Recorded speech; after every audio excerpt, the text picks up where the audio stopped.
বাংলায় টাইপ করতে পারছো, বাংলায় তুমি ওয়েব পেজ মেনটেন করছো, সবই হচ্ছে, কিন্তু এই কম্পিউটার ব্যবহার করার শিক্ষাটা এখনও ঠিক অতটা যতটা হওয়া উচিত এখনও হয়ে ওঠেনি। আস্তে আস্তে হচ্ছে, তবে হচ্ছে, প্রত্যেক স্কুলে প্রত্যেক জায়গায় হচ্ছে।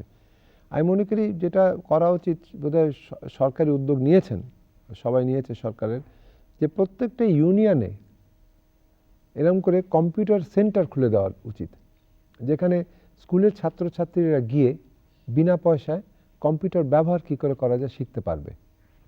এই যে একটা ইন্টারকানেক্টিভিটি যেটা হচ্ছে, সংযোগ সৃষ্টি হচ্ছে, আস্তে আস্তে হবে, ধীরে সুস্থে হবে। আমার মনে হয় যে হয়তো যতটা আমরা এগিয়েছি গত 5 বছরে, হয়তো দেখবে যে আগামী 2 বছরে আমরা ঠিক অতটা আবার এগিয়ে যাব। যত এগিয়ে যাবার যে প্রক্রিয়াটা, সেটা হ্রাস না হয়ে সেটা আরও বিলম্ব সৃষ্টি না করে আর তাতে ত্বরান্বিত হবে। আমি অদিতি দেবনাথ, আমি বাগেরহাট থেকে এসেছি। আমি 9ম শ্রেণীতে পড়ি। পড়ালেখার পাশাপাশি শিশু সাংবাদিকতা এবং গান করি। মাননীয় প্রধান তথ্য কমিশনার রেডিও, সংবাদপত্র, দেয়াল সাহিত্য, ইন্টারনেট, মোবাইল তথ্য বিনিময়ের মাধ্যম হিসাবে আপনি কোনটিকে বেশি কার্যকরী মনে করেন? তোমাদের মতো বয়সের শিশুরা, তারা অবশ্যই যারা কম্পিউটার ব্যবহার করতে পারবে তাদের জন্য ইন্টারনেটটা খুবই উপযোগী। কিন্তু আমি মনে করি সবচেয়ে বেশি আমরা ব্যবহার করে থাকি সাধারণত, মনে করো, বেতারের মাধ্যমে যদি আমরা এই তথ্য প্রচারটাকে আরও ত্বরান্বিত করতে পারি, তাহলে অবশ্যই সবাই শুনতে পারবে। কারণ বেতারে শুধু যে আমাদের, মনে করো, বাংলাদেশ বেতার নয়, মনে করো এই যে FM রেডিও স্টেশনগুলো যেগুলো আছে, তাই না, গান হচ্ছে, আলোচনা হচ্ছে, ফুর্তির সংবাদ আসছে, আবার তো এই 1 নম্বর। তারপরে হচ্ছে তোমার, মনে করো, টেলিভিশনে যেটা আমরা দেখি, আমরা সেই টেলিভিশন তোমরাও দেখো, কিন্তু আমি মনে করি টেলিভিশনে এই বাণিজ্যিক দিকটা একটু কম করে বাচ্চা কাচ্চাদের জন্য বিনোদনের ক্ষেত্রে একটু বাড়ানো উচিত।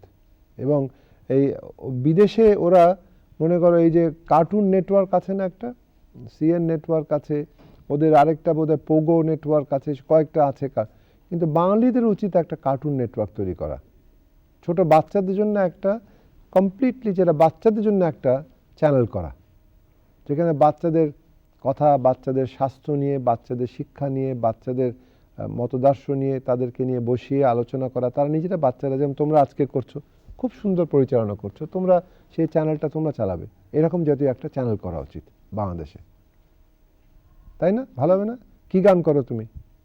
আমি নজরুল, উচ্চাঙ্গ সঙ্গীত, রবীন্দ্রসঙ্গীত, দেশাত্মবোধক। আচ্ছা, তোমাকে তাহলে রবীন্দ্রসঙ্গীত একটা লাইন গাইতে বলি, একটা লাইন গাও রবীন্দ্রসঙ্গীতের। সদা থাকো আনন্দে, সদা থাকো আনন্দে, সদা থাকো আনন্দে, সংসারে নির্ভয়ে নির্মল প্রাণে, সদা থাকো আনন্দে। খুব ভালো আছে। যদি তোমার কাছে তথ্য থাকে, আনন্দে থাকবে, তাই না? শিশু সাংবাদিক হিসেবে কোনো কাজ করতে গেলে অনেক সময় আমরা সরকারি তথ্য অফিস থেকে সঠিক তথ্য পাই না। এক্ষেত্রে আমরা কি আপনার তথ্য কমিশনে নালিশ করতে পারি? অবশ্যই পারবে, নিশ্চয়ই পারবে, কেন পারবে না? সেই জন্যই তো কমিশনটা করা হয়েছে। সুশাসন প্রক্রিয়া, যাতে শাসন প্রক্রিয়াটা ভালো হয়, স্বচ্ছ হয়, দায়বদ্ধ হয়, সেই কারণেই এই পুরো জিনিসটা তৈরি করা। আমার নাম খাদিজা আক্তার, আমি আছি ঢাকা মিরপুর 13 থেকে। আমি 5ম শ্রেণীতে পড়ি, পড়ালেখার পাশাপাশি পাঞ্জাবি সেলাই করি। মাননীয় তথ্য কমিশনার, আপনি তো অনেক বই লিখেছেন, শিশুদের নিয়ে কিছু বই লিখেছেন কি? আমি শিশুদেরকে নিয়ে লেখিনি, তবে আমার কোনো কোনো বইতে শিশুদের কথা উল্লেখ আছে। বিশেষ করে ধরো, আমি তোমার মতো অতটা উঁচু মাপের নয়, কিন্তু আমি কিন্তু পাঞ্জাবি সেলাই করতে দিলে আমি পারবো না। তুমি যেটা পারছো সেটা আমি পারি না, জানি না। কিন্তু একটা কথা তুমি জিজ্ঞেস করি, যে এই যে পাঞ্জাবি সেলাই করো, তুমি কি ওই এমব্রয়ডারিটাও তুমি করো, নাকি তুমি খালি সেলাই করো? এমব্রয়ডারি করানো থাকে, এই মাঝখান দিয়ে যে ফুল থাকে না, এই ফুলের মাঝখানে সেলাই করি। তুমি সেখানে সেলাই করো? আচ্ছা, কলারটা সেলাই করতে পারো তুমি? জি। দেখো তো তুমি কত ভালো জানো, কত কিছু কাজ জানো। এখন আমার বইতে যেটা আছে, একটা ছোট গল্প আমি লিখেছিলাম একটা বাচ্চা মেয়েকে নিয়ে বহুদিন আগে, সেটা আমার গল্পের বইতে আছে। সেটা হলো, সে গেছিল, ঘোড় দৌড় হতো তখন আমাদের এখানে, যেটা এখন সারওয়ার্দী উদ্যান, সেটা আগে ছিল। এইটা আমি বলছি ধরো প্রায় 45 বছর আগে, স্বাধীনতার পূর্বে ওখানে ঘোড় দৌড় হতো, ওখানে রেস কোর্স ছিল। তো সে গেছিল, সে তার বাবার সাথে গেছে বেড়াতে গিয়ে তখন সে ওকে জিজ্ঞেস করলো যে তুমি কিছু করবে, বলে হ্যাঁ আমি ঘোড়ার উপরে, ওই ঘোড়াটা জিতবে এমন একটা ঘোড়ার নাম দাও আমাকে। সেই ঘোড়ার নাম দেওয়া হলো, বলে এই ঘোড়ার উপরে আমি, তার কাছে 1 টাকা ছিল, সে বললো আমি বাজি ধরবো এই ঘোড়াটা জিতবে, যদি জিতি আমি 10 টাকা পাবো। তো ঘোড়াটা তখন ওই লোকটা জিজ্ঞেস করলো, বাবা জিজ্ঞেস, তুই আজকে কেন ঘোড়ায় বাজি দিচ্ছিস, লাগাচ্ছিস? তো বললো যে আমাকে বলেছে ফেব্রুয়ারি মাসের শেষ দিনে আমি যা করবো এটাতে আমি জিতবো। কে বলেছে? অমুক মামা বলেছে। আচ্ছা ঠিক আছে। তো সেই ঘোড়াটা যার পরে তখন বাবা বলে নে 1 টাকা দেওয়া হলো। ঘোড়াটা শেষ মুহূর্ত জিততে হাঠাৎ করে হেরে গেল, সেকেন্ড হয়ে গেল। তখন ওর বাবা জিজ্ঞেস করলো তো হলো না, তো বললো যে আজকে তো ফেব্রুয়ারি মাসের শেষ তারিখ, আজকে 28 তারিখ না, আজকে ফেব্রুয়ারি মাসে 28 তারিখ শেষ তারিখ না? তো পাশ থেকে একজন বলল যে না, এটা শেষ তারিখ নয়, কারণ আজকে এই বছরে 29 দিনে ফেব্রুয়ারি মাস জানো তো 28 দিন হয়। হ্যাঁ, 28 দিন হয় ফেব্রুয়ারি মাস। এখন লিপ ইয়ার যেটা হয়, লিপ ইয়ার প্রতি 4 বছর অন্তর ফেব্রুয়ারি মাসে 29 দিন হয়। ও সেটা লিপ ইয়ার ছিল, জানতো না। তো ভেবেছে 28 তারিখ যখন এটা শেষ দিন, সে বাজি ধরেছে, হেরে গেল, কারণ সেই মাসের শেষ দিন ছিল 29 তারিখ। আমি ছোট্ট একটা বাচ্চাকে নিয়ে লিখেছিলাম এটা। আমি প্রদীপ বিশ্বাস, গোপালগঞ্জ থেকে এসেছি। লেখাপড়ার পাশাপাশি আমি খুদে সাংবাদিকতা করি এবং বানানো গান লিখতে খুব ভালোবাসি। আমাদের গোপালগঞ্জে মুকশেদপুরে বিভিন্ন ধরনের তথ্য মাধ্যমগুলো অত্যন্ত ধীরগতি সম্পন্ন। ডাক এবং কুরিয়ার সার্ভিস যোগে প্রেরণকৃত বিভিন্ন চিঠি, অ্যাপয়েন্টমেন্ট লেটার এবং পার্সেলগুলো আসতে কখনো কখনো 7 থেকে 10 দিন লেগে যায়। আর 21 শতকের চ্যালেঞ্জ মোকাবেলায় মাননীয় প্রধানমন্ত্রীর স্বপ্ন ডিজিটাল বাংলাদেশ গড়া। কিন্তু এই ধীর গতিসম্পন্ন তথ্য মাধ্যমগুলো দিয়ে ডিজিটাল বাংলাদেশ গড়া সম্ভব কি? না, আমাদের সবসময় মনে রাখতে হবে সমস্যা আমাদের সামনে থাকবে, গতি আরও সঞ্চার করতে হবে, গতিকে আরও ত্বরান্বিত করতে হবে। সে কারণে আমরা যেখানে আজকে এসে পৌঁছেছি, হয়তো আমরা 10 বছর আগে এখানে ছিলাম না। যেরকম মনে করো আজকে তোমার এই যে মোবাইল ফোন এখন আমাদের এখানে প্রায় 6.5 কোটি মোবাইল ফোন ব্যবহার করে ব্যক্তি, তাই না, সারা দেশে। এখানে ধরো 20 বছর আগে সব শুদ্ধ মোবাইল ফোনের সংখ্যা ছিল 50,000। তো সেখান থেকে এখন 6.5 কোটি। তা আমি স্থির বিশ্বাস করি যে হয়তো এখন এই সময় গোপালগঞ্জে হয়তো ততটা অগ্রগতি সাধন হয়নি, তবে যেহেতু সার্বিকভাবে পুরো দেশ জুড়ে অগ্রগতি একটা পরিকল্পিতভাবে এগোচ্ছে সবাই, তা আমি মনে করি গোপালগঞ্জে তুমি দেখবে, তোমার সাথে যখন দেখা হবে 6 মাস পরে কি 1 বছর পরে, তুমি নিজেই বলবে যে না এখন অনেক ত্বরান্বিত হয়েছে।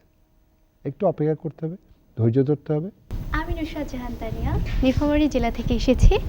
আমি পড়াশোনার পাশাপাশি নাচ এবং শিশু সাংবাদিকতা করি। মাননীয় প্রধান তথ্য কমিশনার, শিশু বিষয়ক সকল তথ্য সংগ্রহের ক্ষেত্রে শিশুদের অংশগ্রহণ অনেক গুরুত্বপূর্ণ। এ ব্যাপারে আপনার কমিশন কি শিশুদের সঙ্গে তার মত বিনিময় করে থাকে? কদিন আগে ধানমন্ডিতে লেকের পাশে একটা ওই সেভ দ্য চিলড্রেন বলে একটা প্রতিষ্ঠান আছে, তারা একটা বিশেষ অনুষ্ঠান করেছিল, সেখানে আমি ছিলাম, আর বাংলাদেশে নিযুক্ত ডেনমার্কের রাষ্ট্রদূত তিনি ছিলেন। প্রায় 4,500-5,000 শিশু, প্রান্তিক জনগোষ্ঠী চারিদিক থেকে তারা একত্রিত হয়ে তাদের যে বিভিন্ন অধিকার নিয়ে তারা আমার সাথে আলোচনা করে। একসঙ্গে বসে আমরা আলোচনা করলাম মুক্ত বাতাসের তলায়। বেশ শীত ছিল, তা বেশ আনন্দদায়ক ছিল, বেশ ঠান্ডা ছিল। সেখানে আমি মনে করি, সেই জন্য আমি বললাম যে আমাদের বেতারে এবং টেলিভিশনে আমি মনে করি প্রত্যেকটা প্রতিষ্ঠানে 1 ঘন্টা করে শিশুদের জন্য সম্পূর্ণভাবে একটা আলাদা প্রোগ্রাম থাকা উচিত প্রতিদিন। এবং তা শুধু নয়, পারলে একটা চ্যানেল তৈরি করা টেলিভিশনে, যেখানে শিশুরা তোমাদের মতো যারা আছো, যারা এখন থেকে সাংবাদিকতা করছো, তোমরা আস্তে আস্তে পুরো প্রতিষ্ঠানকে চালাবে এবং শিশুদের অধিকার সম্বন্ধে যারা বঞ্চিত, বিশেষ করে যারা বঞ্চিত, যারা প্রতিবন্ধী, তাদের ব্যাপারেও তোমরা আলোচনা করবে এবং তোমরা তোমাদের মতামত প্রকাশ করবে, এবং বড়রা যারা আছে তোমাদের মতামতকে গুরুত্ব দেবে। তোমরা যদি সেটা লিখিতভাবে দাও, তোমরা যদি সেখানে মনে করো তোমাদের আজকাল তোমাদের মতো বয়সের ছেলেমেয়েরা বিদেশে অনেকেই ওয়েব পেজ করে, ব্লগ বলে একটা জিনিস হয়, সে ব্লগ করে, সেখানে তাদের মতামত তারা তুলে ধরে। তোমরাও করবে, আস্তে আস্তে সব হবে, ধৈর্য ধরতে হবে। আমি অনেক রেহান সাবু, গোপালগঞ্জ থেকে এসেছি। লেখাপড়ার পাশাপাশি শিশু সাংবাদিকতা করি। মাননীয় প্রধান তথ্য কমিশনার, আপনার কাছে আমার প্রশ্ন, প্রতিটি জেলায় অন্তত একটি করে শিশু তথ্য কেন্দ্র স্থাপনের উদ্যোগ গ্রহণ করা যায় কি? অবশ্যই যায় এবং হবেও তাই। শিশু তথ্য কেন্দ্র নয়, সেটা হচ্ছে যে তথ্য কেন্দ্রিক দপ্তর সৃষ্টি করা, যেখানে শিশুরা এসে বড়দের পাশাপাশি এসে বসে তারা ব্যবহার করতে পারবে। মনে করো এই যে আজকালকার দিনে যে পুস্তিকা লাইব্রেরি যেটাকে বলে, তাই না, সেই পাঠাগার যেটা, সেখানে গিয়ে সেখানে শুধু বড়রা যাচ্ছে তা তো নয়, বাচ্চারাও যাচ্ছে, তাই না, ভ্রাম্যমান পাঠাগারও আছে, তাই না, সেখানে যাচ্ছে। এখন তথ্য প্রচার, তথ্য প্রদান, তথ্য সংগ্রহ নয় বইয়ের পুস্তকের মাধ্যমে হবে, নয় শিশুটা গেল গিয়ে তার বাড়িতে কম্পিউটার নেই, সে বসলো কম্পিউটার ব্যবহার করে সেখানে ইন্টারনেটের মাধ্যমে সে তথ্যটা পেল। সে যদি কোনো মতামত ব্যক্ত করতে চায়, সেই জায়গায় এমন হবে কমিউনিটি সেন্টারে, তোমরা বলে দেওয়ালে লেখা যেটা, সেই লেখাটা সে লিখলো, সেটা প্রচার হলো, সেখানে লাগানো হলো নোটিশ বোর্ডে। আস্তে আস্তে হচ্ছে, এটা হবে এবং হচ্ছে। হয়তো পুরো দেশে এখনো হয়নি, কিন্তু আস্তে আস্তে হবে। আমি রুমা, আমি আসছি জিরান থেকে। মাননীয় তথ্য কমিশনার, আমি এনজয় সেন্টারে থাকি। শিশু বিষয় তথ্যে কিভাবে জানবো, কিভাবে পাবো? তোমরা যেটা করবে সেটা হচ্ছে ওই যে যে তুমি এনজিওর যার ওখানে আছো, যেখানে থাকো, তাদের একজন নিশ্চয় দায়িত্বপ্রাপ্ত কর্মকর্তা নিয়োগ করার কথা আমি যে বললাম তথ্য অধিকার আইন অনুসারে, তাদেরকে বলবে যে তারা যেন দায়িত্বপ্রাপ্ত কর্মকর্তা একজনকে নিয়োগ করে, এবং সেই ব্যক্তি যে তাকে নির্ধারিত ব্যক্তিকে, সে যদি তথ্য অধিকারের কাছ থেকে জানতে চায় কিছু শিশুদের সম্পর্কে, সে অবশ্যই তখন শিশু বিষয়ক মন্ত্রণালয় যে আছে, যারা এই ব্যাপারে যারা তাদের দায়িত্ব, তাদের মাধ্যমে সব তথ্য তুমি পাবে। আর যদি না পাও, আমার দরজায় আসবে, আমি সবসময় তোমার জন্য রেডি। আমি তোমাকে এক কাপ চা খাওয়াবো, বসবে আমার সাথে, কথা বলবে এবং চেষ্টা করবো আমি তোমাকে দিতে। আমি তন্নি সাহা, আমি বাগেরহাট জেলা থেকে এসেছি। পড়াশোনার পাশাপাশি গান এবং শিশু সাংবাদিকতা করি। মাননীয় প্রধান তথ্য কমিশনার, টেলিভিশনের নাটক, সিনেমা, সিডিতে আমরা দেখতে পাই অনেক সময় লক্ষ্য করলে সরাসরি ইফটিজিংকে উস্কে দেওয়া হয়। এক পর্যায়ে দেখা যায় সিনেমায় গানগুলোতে নায়ক নায়িকাকে উত্ত্যক্ত করছে এবং সেই সূত্র ধরে দুজনের সম্পর্ক। এর মধ্যে ইফটিজিংমূলক গানও থেকে থাকে, যেমন ও টুনির মা তোমার টুনি কথা শোনে না, দিনে রাতে মিস কল মারে ফোন করে না, বোরকা পরা মেয়ে। বিনোদন মাধ্যমে যদি ইফটিজিংকে এত প্রশ্রয় দেওয়া হয়, তাহলে ইফটিজিং কি বন্ধ করা সম্ভব? না, কোনো মতেই সম্ভব না, এবং এটা করা উচিত নয়। কারণ আমরা একটা জিনিস সবসময় বলি আমি, যে আমরা যারা অনেকেই অনেক ক্ষেত্রে আমাদের মূল্যের অবক্ষয়ের কারণে, মূল্যবোধ অবক্ষয়ের কারণে আমরা অনেক কিছু করি যেটা কিনা ঠিক নয় করা। এবং আমাদের মনে রাখা উচিত সবারই, যে সবারই মা আছে, সবারই বোন আছে, সবারই মেয়ে আছে, কন্যা আছে, তাই না? এবং আমরা যদি মহিলাদেরকে সম্মান দেখাতে না পারি, তাহলে কিন্তু আমরা হেরে গেছি। এবং সেই কারণে বলি, হাদিসে আছে, আমাদের মুসলমান ধর্মে হাদিসে আছে, প্রশ্ন করা হলো একবার আমাদের রসুল পাক সাল্লাল্লাহু আলাইহি ওয়াসাল্লামকে যে বেহেশতে যাবার পথ কি। উনি তখন বলেননি যে বাবার পায়ের তলা বেহেশত, উনি বলেছেন মায়ের পায়ের তলা বেহেশত। তার মানে উনি বলছেন যে মেয়ে এবং মা, সেখানে সবচেয়ে গুরুত্ব দিতে হবে, তাই না? আচ্ছা, দ্বিতীয় জিনিসটা যেটা হচ্ছে, আমাদের সম্প্রচার মাধ্যম যেগুলো আছে, গণমাধ্যম যেগুলো আছে, অনেক সময় যখন কোনো কিছু এরকম করে, আমি অনেককে বলেছি, সবাইকে এখন আমি তোমাদেরকেও বলছি, তোমরা প্রতিবাদ করবে এবং প্রয়োজনে ওই এলাকায় নিশ্চয়ই টেলিভিশনের নিশ্চয়ই কোনো কেউ থাকবে যারা টেলিভিশন কাভারেজ দিচ্ছে তোমাদের ওইদিকে। তাদের চ্যানেল আই আছে, এখন চ্যানেল ATN আছে, অনেক চ্যানেল আছে, তাই না? BTV আছে, তুমি আজকে যেরকম বললে বিটিভিতে টেলিভিশন স্টেশনে বসে বললে। তোমাদের নির্ধারিত গণমাধ্যম তার সাথে যোগাযোগ করে তোমরা সরাসরি বলবে, দেখেন আমরা এ ব্যাপারে প্রতিবাদ করছি, অমুক সিনেমা যারা বানিয়েছে তাদের বিরুদ্ধে আমরা চাই আপনারা একটা বিশেষ ভূমিকা পালন করুন, এবং আমরা কেউ ওই ব্যক্তির বানানো সিনেমা দেখব না। মানে বাণিজ্য নিয়ে ব্যাপার তো, যখন সে দেখবে যে তার সিনেমা কেউ দেখছে না এইসব জাতীয় কি এইসব গানের জন্যে, অমুক গায়ক এরকম জাতীয় গান গাইছে সিনেমার মধ্যে, আপনারা এটা টেলিভিশনে দেখাবেন না। একটা মানববন্ধন যদি করো তোমরা, সেটা যথেষ্ট তার অবদান থাকবে। তাই প্রতিবাদ করতে হবে, মুখ চুপ করে থাকলে হবে না। আমার নাম মোহাম্মদ রেজাল আলম রাজু। আমি একজন সুবিধাবঞ্চিত শিশু। বাংলাদেশে অনেক শিশুরা আছে ঝুঁকিপূর্ণ কাজে জড়িয়ে পড়ে, এবং কি এই ধরনের কাজে জড়িয়ে পড়ে একটাই কারণ, তারা সঠিক তথ্য জানে না যে কোনটি ঝুঁকিপূর্ণ কাজ এবং কি কোনটি শিশু উপযোগী কাজ, সেই তথ্য তারা জানে না কেন। আইএলও বলে একটা প্রতিষ্ঠান আছে, জাতিসংঘের ইন্টারন্যাশনাল লেবার অর্গানাইজেশন, তাদের মতে শিশুরা শ্রম করার কথা নয়। তারা যদি কোনো কারণে কোনো কিছু করতে যায়, একটা বয়স সীমা নির্ধারণ করা আছে, তার তলায় তারা পড়ালেখা করবে, তারা গান বাজনা করবে, তারা খেলাধুলো করবে। কিন্তু কেউ যদি কোনো শিশু সেই বয়সের তলায় শিশু শ্রম আকারে দান করছে, তখন সেই শিশু তার নিজের খেলাধুলার পরিবেশ থেকে বঞ্চিত হচ্ছে। অনেকে বলবে যে দেখো আমার ছেলে মেয়ে ছোট থাকলেও তাদেরকে দিতে বাধ্য হচ্ছে, কেন আমাদের পয়সা কড়ি নেই, ওরা যে পয়সাটা রোজগার করে সেটা আমাদের রোজগারটা প্রয়োজন।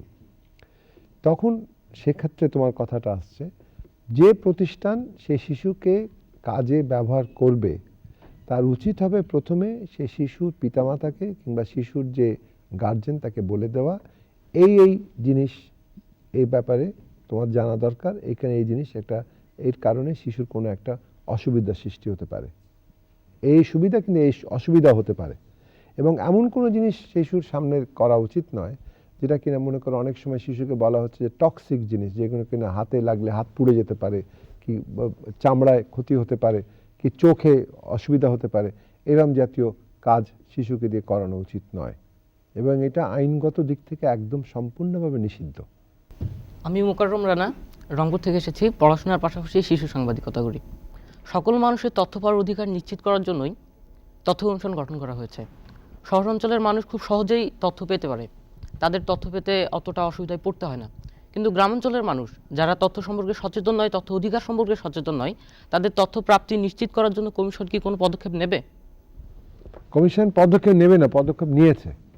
সেটা হচ্ছে প্রত্যেকটা জেলা এবং উপজেলা পর্যায়ে সরকারি দপ্তর অধিদপ্তর যারা আছে কর্তৃপক্ষ, তাদের একটা ফ্রন্ট ডেস্ক বলে একটা জিনিস সৃষ্টি করা হয়েছে, যেখানে একজন লোককে নিয়োজিত থাকবে, তার কাজ হচ্ছে সেই ডেস্কে সে বসবে, এবং সেখানে কোনো যদি কেউ যে কোনো ছেলে হোক মেয়ে হোক পুরুষ হোক মহিলা হোক কোনো ব্যাপারে যদি কোনো তথ্য জানতে চায়, সে যাবে এবং সে তথ্য প্রদান করতে বাধ্য, যে কোনো ব্যাপারে হোক।